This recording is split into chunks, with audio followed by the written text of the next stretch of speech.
Hello everybody, welcome back. I'm the Strategy Professor, and we're going to talk about the proposed changes for patch 11.2. So as always, if you enjoy the content, please be sure to like and subscribe. It really helps out a ton on the channel. Come by, check out the stream. Starts every night around midnight Eastern Standard Time. Usually goes till about 4 a.m. Eastern Standard Time, only on YouTube. Very friendly, chill community. I try to talk with the chat as much as I can. And then we do tons of guides like this all the time as well. Topical guides, one-trick guide I just came out with, new patch notes, tier list, individual champion guides, just tons and tons of content. So come by, check it out. Okay, let's go ahead and get in here. So I like most of what's going on in here. They are fixing a lot of the things that are a little bit overtuned. I think that so far this season, as far as champion balance, has been really solid. Like in the preseason, the tanks were definitely a bit overtuned. There are a few items that were out of line, but I think that they've pulled everything pretty closely into alignment. And if we just look at, I don't want to spend too much time on this, but if we look at like low analytics here real quick, there really aren't that many champions that are out of line. Like when I'm thinking out of line, I'm thinking something that is lots of champions that are significantly plus or minus 3 or 4%, right? So something that has a win rate of like 53 or 54%, or something that has, you know, a win rate of something like 46 or 45%. So like Maokai is a little bit out of line if we look at like main champs here.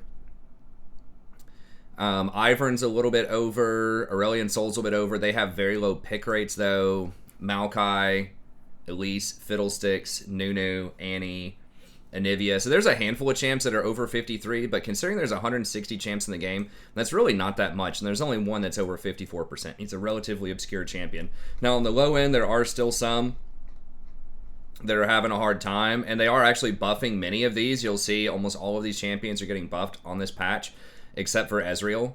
But yeah, I think they're doing a pretty good job overall in terms of keeping, you know, relative balance, at least statistically, for the average player base. Now, Pro is a bit of a different story. There are some champions that are, you know, really dominating Pro right now. Leona Support, that's not getting touched on this patch. Now, I'm winning a lot with her. I like playing her. But there are some issues with Pro that they'll probably iron out eventually. But I think the game is in a pretty good spot right now. But they are doing a lot of really good things that I think will help out. So what are they going to do in 11.2? Well, they're taking Ravenous Hunter down from 2% to 1.7%. So if you look here right now, it goes 1% Omnivamp, and you can get up to 11%, 2% per bounty. So this change would take that down to 9.5%, because you would be getting whatever that number is. 1.7 times 5 is going to give you what, like 8.35%, and then you still get the 1% that you start with. So like 9.35 is where it's going to go. So it's taking it down, you know, about 9.5 or about 1.5, 2% off of that. And I think that's fair, because a lot of the lingering balance problems on the patch involve lots and lots of healing. So you still have, and this was sort of a problem last season with Conquer, Triumph, Ravenous Hunter, and then Taste of Blood. But then you've compounded that now by adding in stuff like Gore Drinker, making Ravenous Hunter, or Ravenous Hydra rather, a much better item to buy.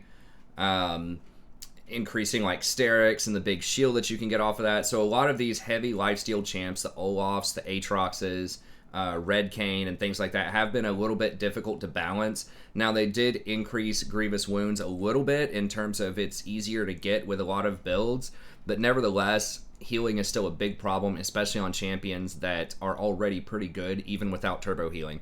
So Ravenous Hunter was one of the universal things that were helping people out, so I'm glad they're nerfing that a little bit.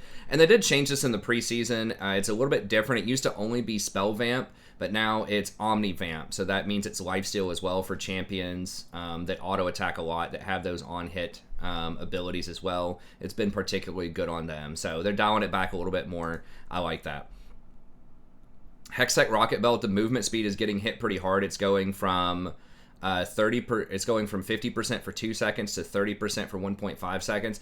The main reason they're doing this is Galio, because right now Galio is using that rocket belt to not only jump closer, but to be able to charge up his taunt and stay close enough to get that fully charged taunt off. So he's the main abuser that I can think of right now, because like Fizz and Echo aren't going to have a problem getting on people, and a lot of the other champs that want to use that little dash I guess you could use this on like maybe Vlad. It's going to be pretty good as well. But I think the main offender is going to be Galio. So it's just an indirect nerf to Galio. Should be okay for everybody else that still wants it, because they're not nerfing the damage on it. So I think that's a pretty eloquent way to nerf it. Gale Force, they're taking this back up to 90 seconds. I think that's probably a good call. This item has just been taken over in the bot lane, and it's still going to be really good.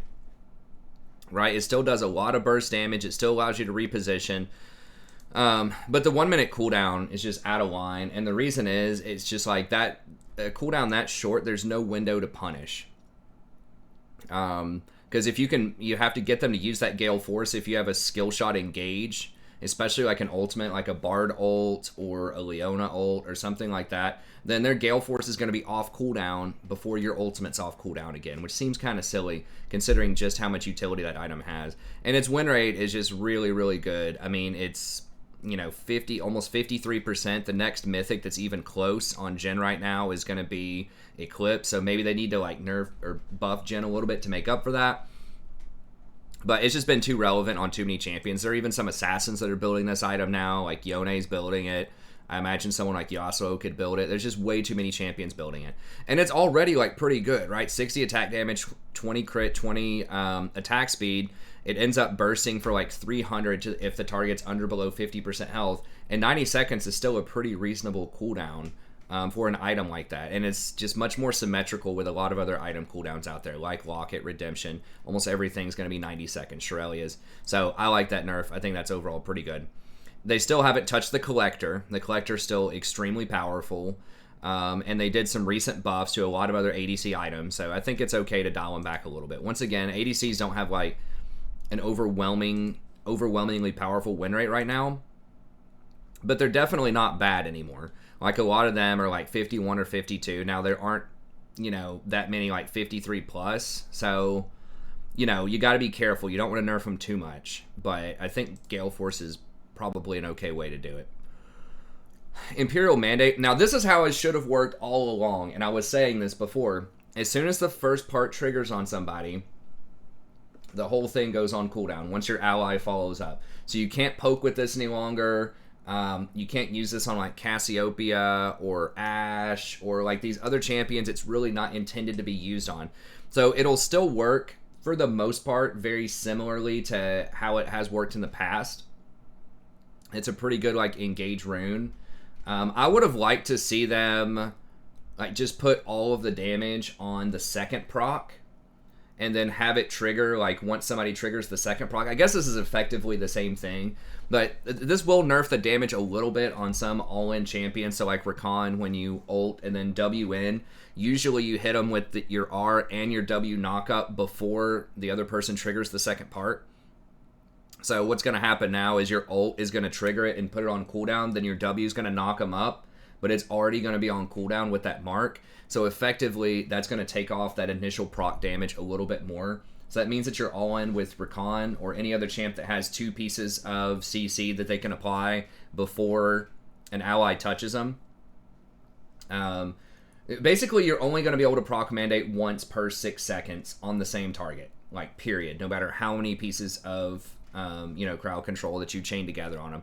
So on Rakan, you're going to be losing like maybe 60 damage off of your all-in when you have that, which is quite a bit. And other champions, you might lose even more. Like Leona, you might hit them with 3 in a row on the same target. So that would be, losing 120 damage. So this is going to be a pretty significant amount of damage in smaller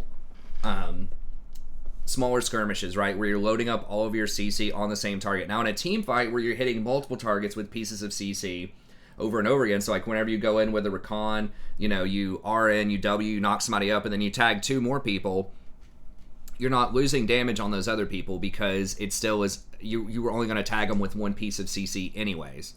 So in big team fights, it may not be that big of a deal. It'll still hurt it a little bit, but in these like skirmish, type of metas, then that's going to be a problem. Now the poke damage is still intact. So you can still throw like Maokai seeds and bushes, and if they walk into that and you trigger Mandate, the first part of Mandate on them, it's going to go on cooldown for 6 seconds. You can't trigger multiple parts, but then you can keep poking them every 6 seconds. So you can still get Mandate on stuff like Janna when you're just poking with your W in lane.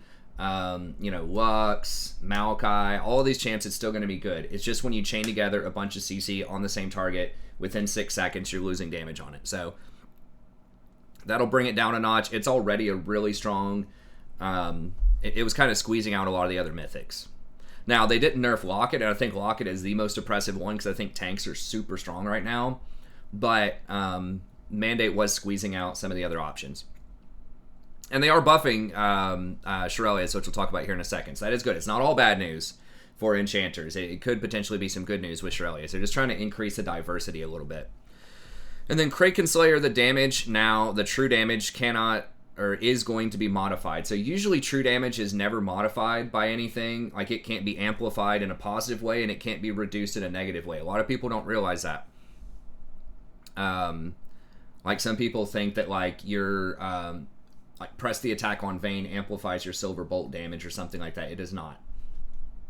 But apparently this with Kraken Slayer wasn't the case. So champions like Aphelios, I think with his W, or Urgot with his W, his little, machine gun, or even Katarina with her ultimate, apparently were able to trigger the full damage Kraken Slayer true damage every time that third hit happened. So now they fixed it.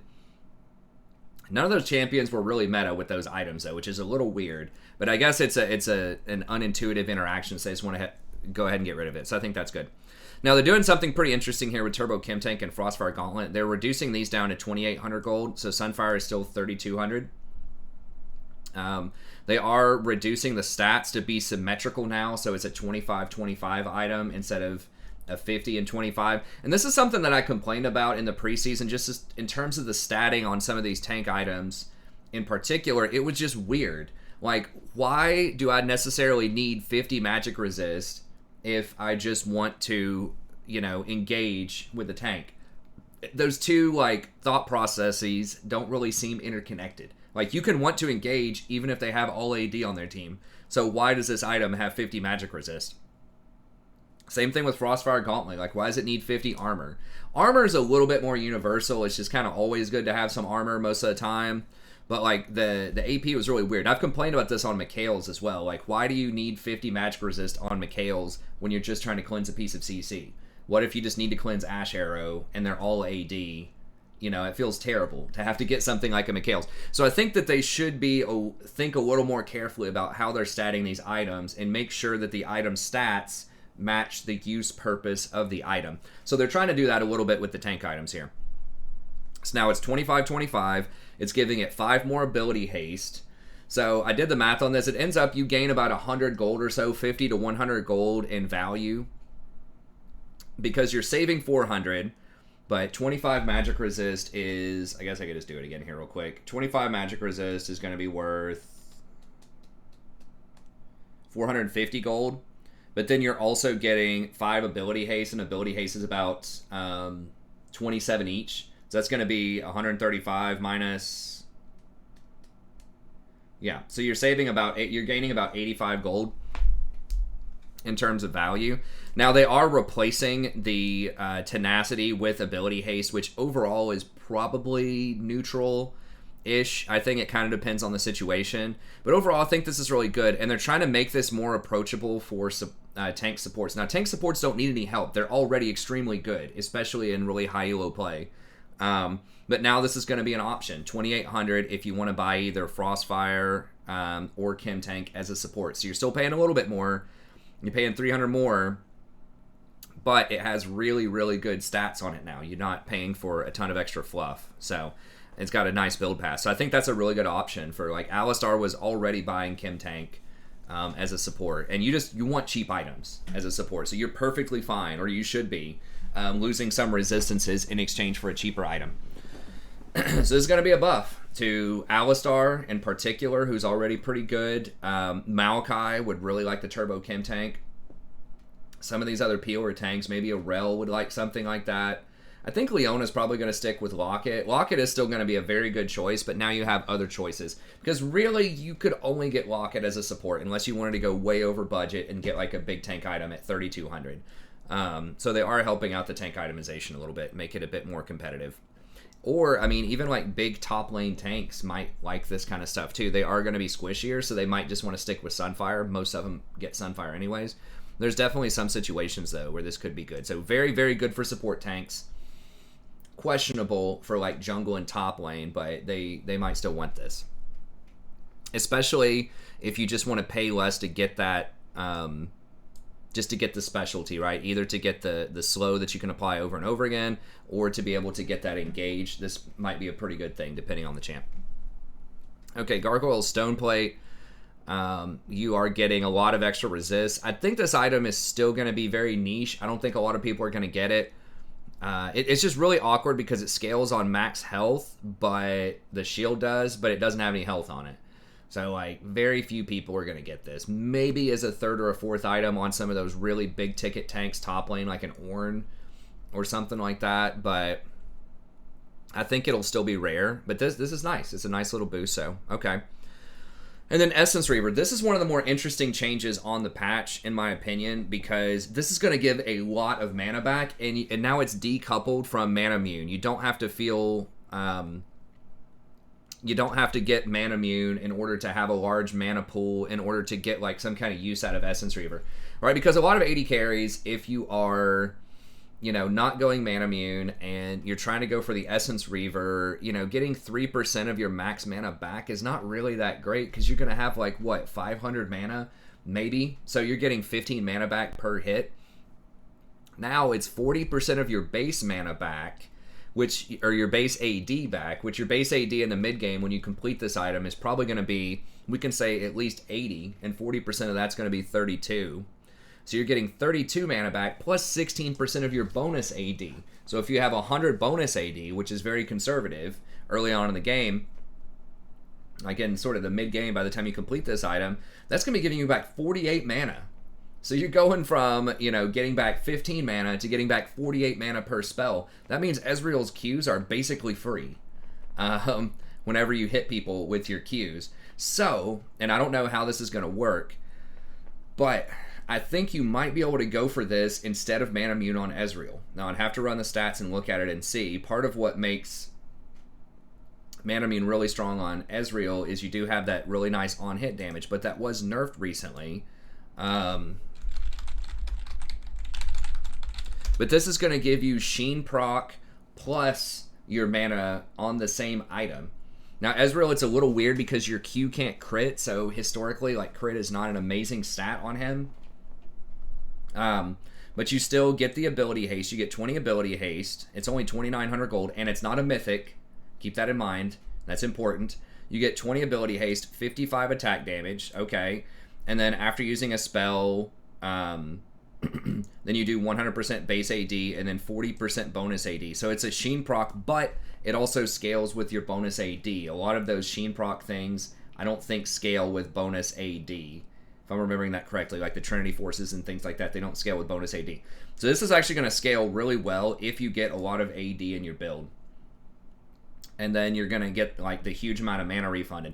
So I still think it could be worth it. Even though the crit's weird, you got the ability haste, you have a scaling Sheen proc, and then that opens you up to be able to take something else as your mythic. Now, I don't know what that would be.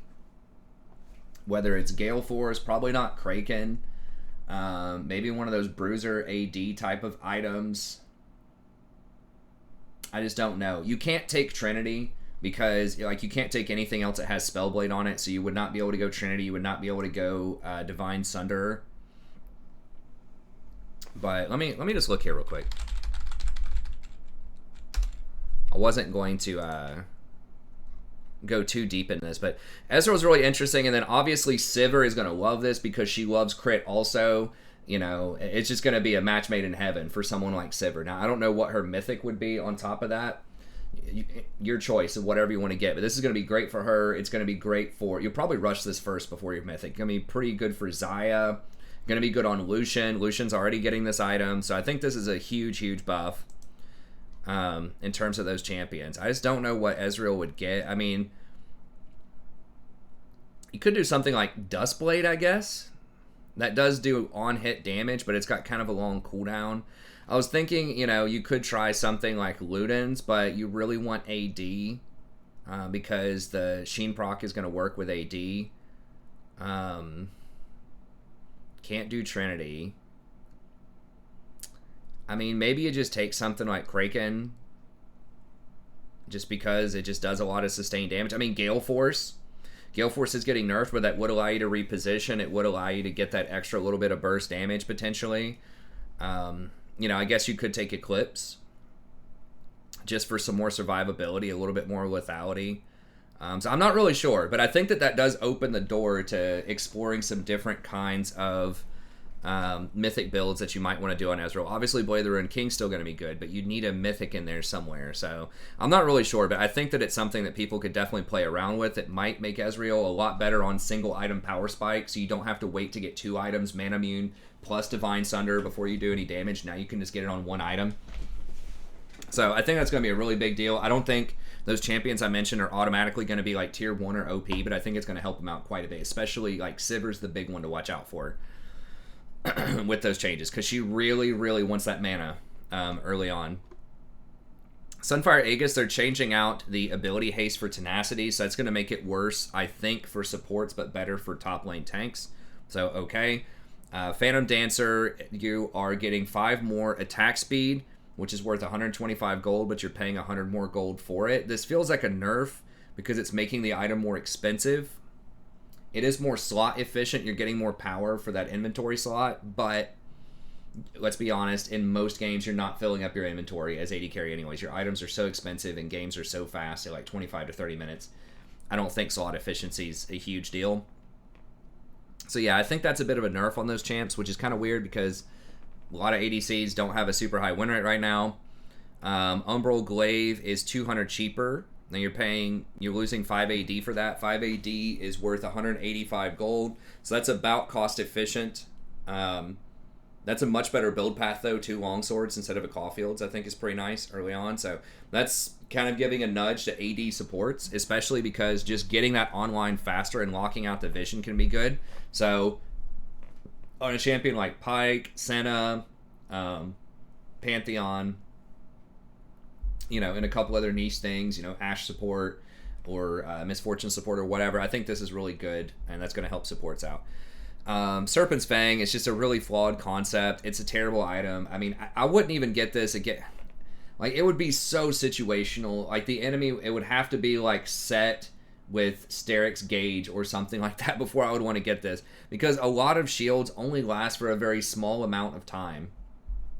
And then they're gone. You know, and most shields are like 2 seconds or less. So it's like, okay, you're going to get 2 hits on them that do a lot of bonus damage. But after that, what? Like, it doesn't matter. So I think you're going way far out of your way.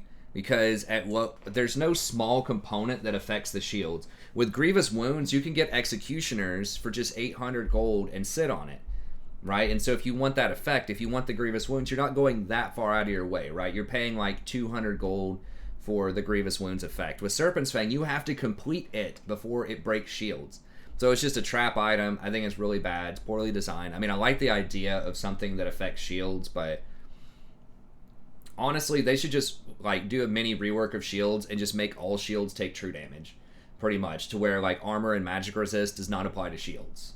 And then that would make them a lot less effective on really tanky targets. And if they need to buff up the shields a little bit or increase the plus healing and shielding on enchanters so that enchanters are very good with shields, but that they aren't just like stupidly ridiculous on like, you know, Darius with 5 items with Steric's Gauge or something like that. That's where they're really problematic, is where there's a huge shield and huge resistances combined with life stealing and, you know, other types of defensive capabilities. So anyways, I think they just need to do a mini rework of shields.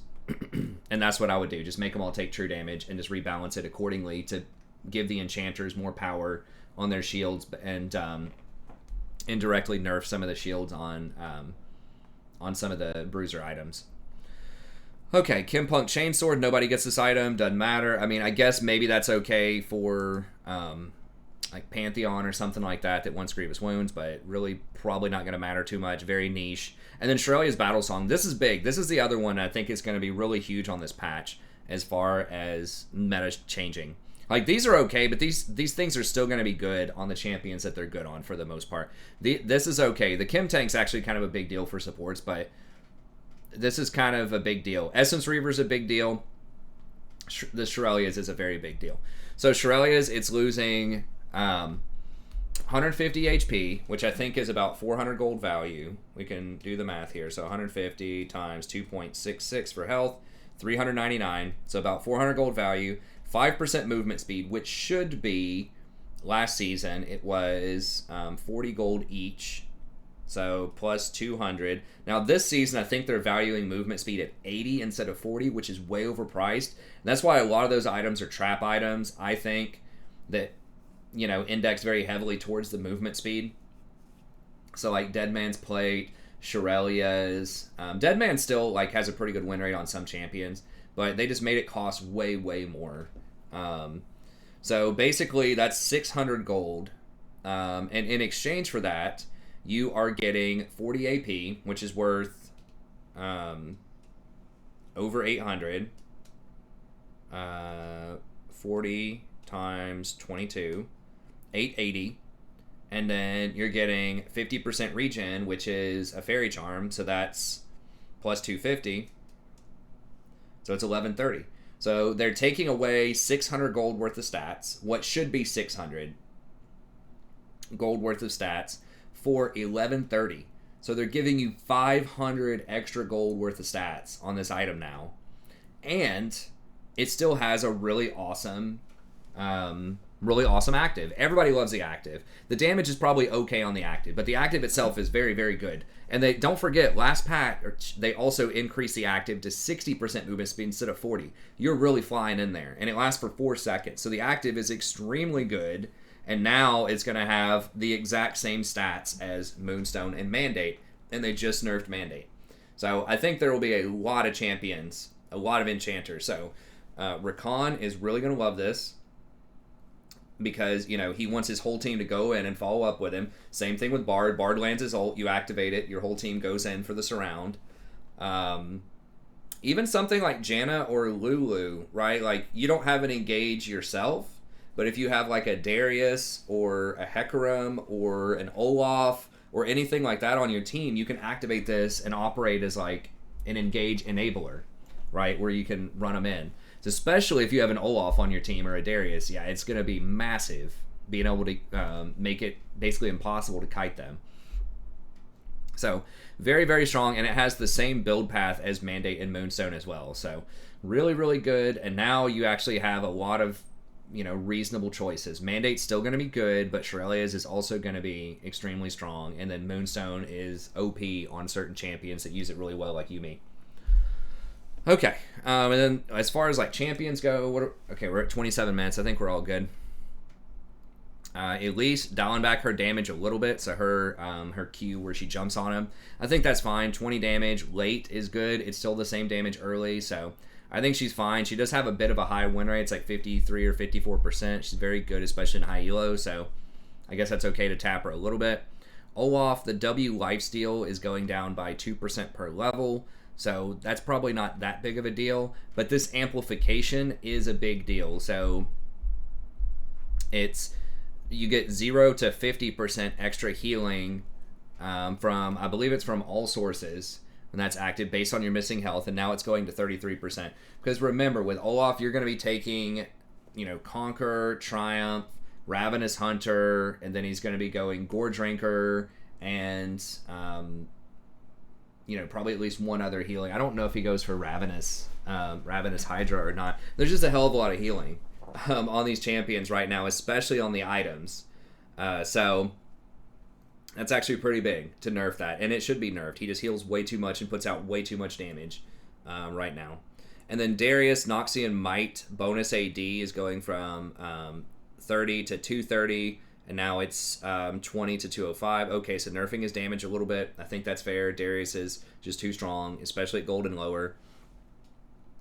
And a lot of that is Stride Breaker is really good. They did nerf it a little bit last patch in terms of damage, but not really that much. And now he just has too many gap closers. For a champion that's designed around being, you know, really OP if he can stay in combat, if you can't kite him. And now he can run like Ghost, plus Stride Breaker, it's just almost impossible to kite him. So I like that move. Nunu, they're taking away 5 movement speed, which is a big deal because remember that his snowball is based on his movement speed when he starts the snowball. So this is going to make his max snowball speed a little bit slower. And then his base HP is going from 580 down to 540. So that's a big deal, especially early on because his Q scales off of HP. So not only is he going to have lower base, survivability, but each time he chomps with his Q, it's going to be healing him for a little bit less too. So it's going to make him a lot less safe. Now you're going to be able to invade him and have a much better chance trying to kill him. So I think he'll still be good. I think he'll be at like 52.5% with these changes. He'll still make it. And he did probably need to be tapped. He's a little too strong. But good. I like the changes. Even though I play Nunu, I have played him a lot in the past, and I like him. I think he's really good. I think he deserved a little bit of a nerf. Maokai Support. So Maokai Support's actually been quite good for several patches now, and he's even seeing some pro play. So I had initially thought that the nerfing of Demonic Embrace might nerf him out a little bit, but he's still kicking, still strong. So remember, he does get Mandate, and this will hurt his all-in with Mandate, but it will not hurt his Seed poke that much with Mandate, unless you have a bunch of seeds stacked in the same bush. And they all hit the same target. Okay, so the E cost is going from 60 to 80, so 5 mana per, to 60 to 100, so it's going to be 10 mana extra per.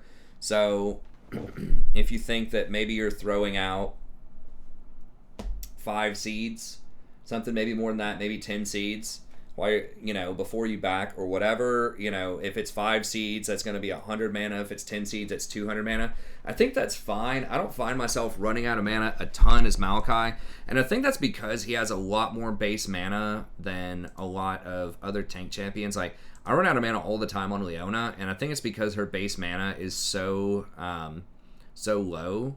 So she starts at 300 and goes to 982. Now, I didn't look at this beforehand, so I could be off on this, but I feel like Maokai has more than that. His stuff might just cost less mana or be on a longer cooldown, and it just feels like he doesn't have more, but... so it's not that much more, but it is noticeably more, right? Like, it's 375 to 1100, so he ends up with 200 more mana and starts off with about 75 more mana.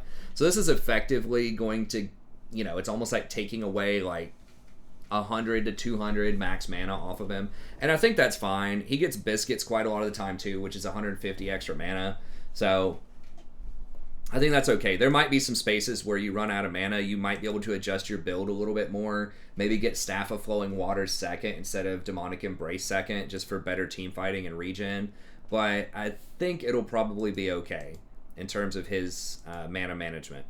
And he did need to be tapped a little bit.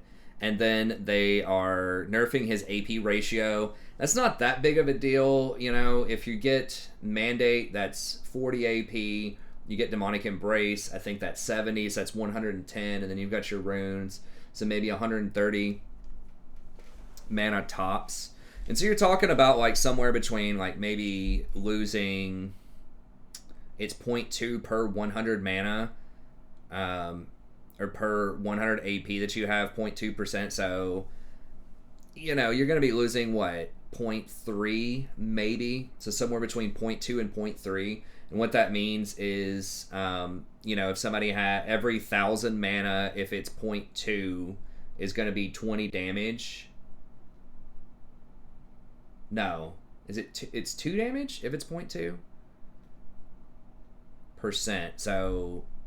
0.2 times, I think it's 20 damage per 1,000. So if you're hitting a 2,000 target, it'd be 40 less damage. I'm not even sure if, Jesus Christ, let me just see here. So it normally does 16%, and let's say that you have 100 ability power. Instead of doing 17%, it's going to do 16.8%. So on a 2,000 health target times 0.16, beforehand you were doing 320 base damage, and then it does 250 if it's maxed out on top of that, plus 250, 570 seed damage. Now against a 200 health target, you do 2,000 times 16.8. Oops, 2,000 times 0.168 equals 336 plus, so what did I say before? 350 plus 250. Whatever, it's a minuscule amount. It's a very, very minuscule amount of damage. So it's still going to do an insane amount of damage. It was still doing whatever that number was that I said, 550 damage on the seeds. It's still a crazy number. I thought that they were just going to flat out take off like 2%. They're taking off like 0.2% instead. So because a lot of times, I guess it does scale twice. Okay, so it's really 0.4. So it's 1%, but then if you do the double damage, then it's 2%. So that's going to be 1.6% off to start with. But that's still crazy because the base damage is still 250. Even if it just did 250 damage for the seed, that would be a lot. But now it's going to be doing, instead of 16%, it's going to be doing whatever, 17.6%. So on a 2,000 health target times whatever the hell it is. It's a lot. It's a lot of damage. I won't do any more math. It's too late for that. Tired. I need to go to sleep, but I needed to, try to get this video out there for you. But it's still a lot of damage. He still does way too much damage on the seeds. Mana is probably fine. Yes, the Mandate is going to knock off some damage off of that. If you're hitting multiple seeds, or like if you're engaging and putting all of your CC on the same target. But I still think he's going to be really good. Okay. Akali. So she is doing... this is actually pretty big because it's going from 120, and then when you max it out, 100, all the way down to 100 energy. And she only has, I think, like 200 or 250, maybe 300 energy. But just think of this in percentage terms. Like, this is costing you 25% more energy now. That's 25% less shurikens you're going to fire. So if you're all inning and killing somebody in one rotation, maybe this doesn't matter. But I think in a lot of situations, this is going to be a really big deal. And she's already pretty terrible in solo queue. But in pro, people just complain about her all the time. She is banned a lot in pro right now. I think she's one of the highest ban rate champs. So there's definitely something going on there. Look at champions. Patch 11.1, if we include all, including sort of the preseason and stuff like that. If we look at most bans, she's the most banned champion at 105 bans. So she's too good in pro. So I guess they nerf it. And it sucks if you like to play Akali in silver in solo queue. That's just the price you pay for playing something that's really OP in pro most of the time. So anyways, that sucks. That's a pretty big hit. Okay, so these are buffs. So good news here. Dr. Mundo is getting some extra refunds on his Q. His E cost is going down, so overall he's going to have more effective health. His E damage is going up by 1%. And then his R healing is going up. I still think Grievous Wounds is going to be extremely good against him, and he just doesn't bring a lot to the table. He doesn't have a lot of CC or other types of utility, so I don't know. I think that I think he still won't be that good, but it's nice they're at least looking at him because he is one of those champs. It's like, one of the lowest champions out there. Trundle Q bonus damage is going up. His attack speed is going up a little bit. Still think he's not going to be that good. So this is nice. This will let him fight a little bit more, but really he's used as an anti-tank, specifically anti-Sejuani, and tanks just really aren't that meta outside of the bot lane. In pro, you'll still see some in the top right now, but almost every jungler is going to be a carry jungler right now. And yeah, like no tank present. I guess Hecarim, if you call him a tank, sort of kind of tanky. But yeah, everything else is going to be there. And in the top lane, it's mostly a lot of fighters. You have Renekton, who's sort of tanky, but not really. More of a fighter. You have Ornn, who's the one that's getting played like in pro. And then in solo queue, you're still not seeing a lot. Like, you're seeing your Dariuses, your Garens, like your stuff that's hard to kill, but they just are not going to be stacking up enough armor and magic resist most of the time to where you really, really need that Trundle curse. So, I don't know. He's very niche. He's anti-tank. He is very good in a Nunu. He's very good in a Scion, so that Pillar can block their charges. So he does have some cases where he can be good, but I think he's just been nerfed so much over time.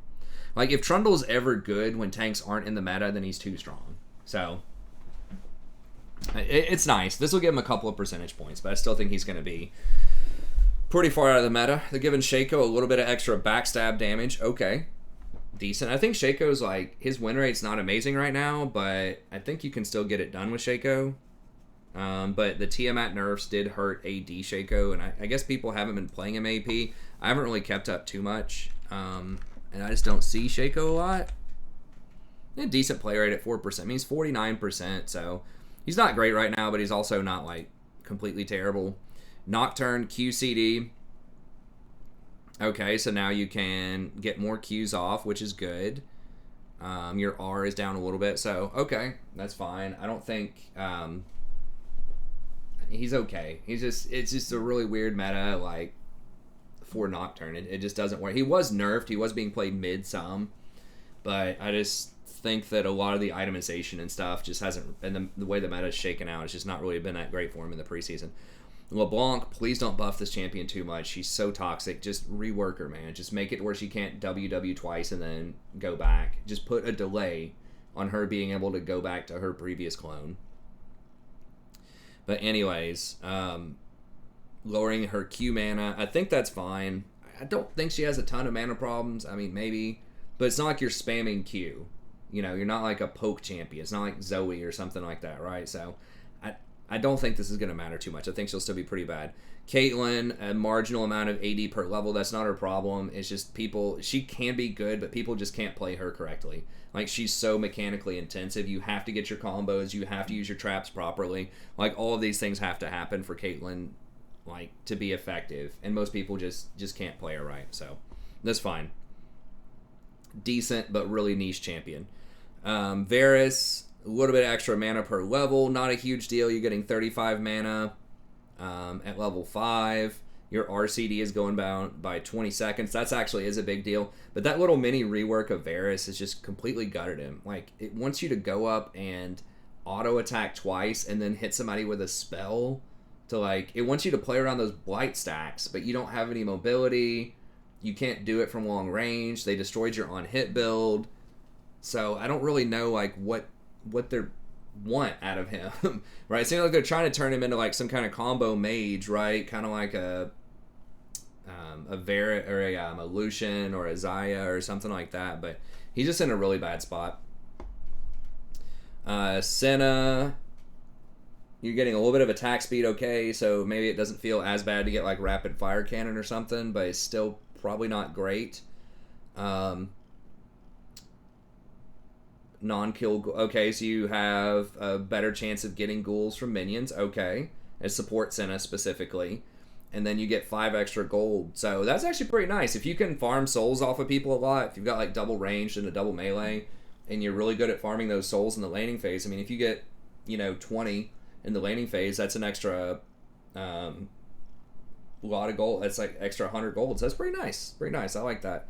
And then the healing ratio is up. That's not the damage on your Q, but the healing ratio is up both in terms of AD and AP. So she's going to heal a little bit more. So, okay, I like it. She's pretty off meta right now, but like they're giving her a little love there. Okay, Soraka, 50 to 90 health restore on the Q. Now it's going to 50 to 110. So you're getting significantly more healing there. And then you're getting 10 more healing with a higher ratio on your W. So those are actually some pretty big buffs. Now, Grievous Wounds is kind of bad for Soraka, but they are nerfing Mandate, and now you can go for Moonstone and just get a lot of extra healing. You got to remember, they did add in extra plus healing and shielding too. Like, Redemption is 20% right now instead of 10%. That's a very large number for Soraka, and then you can get something like Mikhail's, which is still 20% as well. So, she's pretty good. I mean, if you go like Moonstone into Redemption, that can be quite a bit of extra healing. So, I don't know. She is pretty bad right now in terms of win rate, and usually you only want to play her if you have like multiple tanks on your team. But they did also nerf the assassins a couple of patches ago. So that is pretty good news for her. Yeah, 46%, Jesus. She's almost always been like 52%. But the Grievous wounds are still just wrecking her, especially Morellonomicon. The 60% Grievous effect is just really, really bad for her. So what I would like to see them do is just make like her empowered Q, instead of doing a heal over time, just make it a decaying shield or something like that. So she still has a heal with her ult and with her W, or make her ultimate like remove Grievous wounds and make them immune to Grievous wounds for like 3 seconds. That's what they used to do before. They used to remove Grievous wounds and then apply the heal on the ult, but then I guess they thought that was too OP. I just don't like this arms race between getting a lot of Grievous wounds and then trying to have stuff that counters Grievous wounds. It's like, just put healing in a moderate state and, you know, have some moderate Grievous wounds for it instead of just overloading both of them. It just forces everybody to buy Grievous wounds, and it really hurts champions like Soraka and Mundo that are basically all healing and don't have a lot of other stuff. I mean, they could give her something else, like they could revert her E and make it either a point-click silence or a mana battery where you could give mana to someone else. That could be interesting. But I think her kit's okay. She just needs some shielding in there, or just something that gives her more utility other than just the healing. I mean, maybe they could like make her movement speed faster. So they did that before and she was really strong. But maybe like with the Q, make it 30% movement speed and you can pass it off to allies with your W. I'm not really sure, but I don't. These are some nice numbers. I mean, she'll go up off of this. I mean, maybe she goes back up to 50 or 51%. Like, it is pretty significant, but I just don't think that's the direction I would go. Like, they're just basically trying to just brute force their way into her being good again. I just don't like that balancing way they're trying to handle that. Okay, and then Azir, they're taking off 1 second. This is a big deal because this is what he maxes first, and taking it from 7 seconds to 6 seconds, that's where he's able to reposition his soldiers. So it's going to allow him to have much higher uptime on his DPS. So not only does it do damage, but it allows you to reposition the soldiers to where you get that continuous DPS up for more. So I think that's good. And then Aatrox, the new E, increases healing on your E. So your personal damage that you do on your abilities is going up a little bit at all times with your E. But your healing amplification, once your R is active, is going from 50 to 100% to 30 to 60%. So this is kind of the Olaf treatment. They're giving you a little bit more on your E, but it's all of your items and runes that are now going to do a lot less. So instead of 100% extra, now you're getting 60%. So that means your Conqueror, your Triumph, your Ravenous Hunter, Ravenous Hydra, Gore Drinker, all of that stuff is going to be healing you for a lot less when you're in your ult. So I think that's ultimately a pretty good change. Okay, but that's going to be it for this video. Thank you very much. I like what they're doing with most of these things out here. You know, they are trying to buff up the stuff that statistically is very low right now. They are nerfing some of this stuff that is on the high end. And they are doing some meaningful, like, kind of cool changes out there. Like, I like the change to Essence Reaver. I think that's going to open up a lot of AD carries that are not good right now. I think the Mandate, this is how it should have been all along. So that is a substantial nerf to some champs, but they'll be okay.